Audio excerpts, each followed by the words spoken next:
शेतकरी मित्रो नमस्कार। मी यादव बालपांडे अन्नदाता ॲग्रोमध्ये आपलं स्वागत करतो।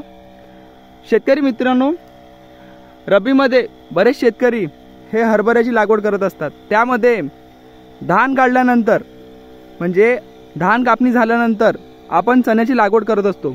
त्यामध्ये आपल्या शेतामध्ये अनेक प्रकारचे वीड म्हणजे कचरा हे वापरत असतात। त्यामध्ये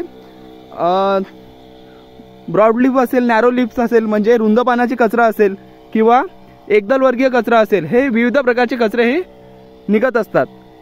त्याच्या नियंत्रणासाठी आपण चण्याला असं स्पेसिफिक हर्बिसाइड अजूनपर्यंत आलेला नाही आहे। फक्त नॅरो लीफसाठी कचऱ्यासाठी आपल्याकडे विविध प्रकारचे असे तणनाशक असतात, पण ब्रॉड लीफ म्हणजे जे रुंद पानाचे कचरे आहेत ते मारण्यासाठी आपल्याकडे तणनाशके अजूनपर्यंत मार्केटमध्ये उपलब्ध नाही। त्यामध्ये एक जुगाडू तणनाशक म्हणजे टोप्रोमिझॉन नावाचा टेक्निकल म्हणजे तो आपला BASF कंपनीचा टिंजर नावाने येतो, तसेच PI कंपनीचा इलाइट नावाने येतो, त्याचा आपण प्रयोग करत असतो।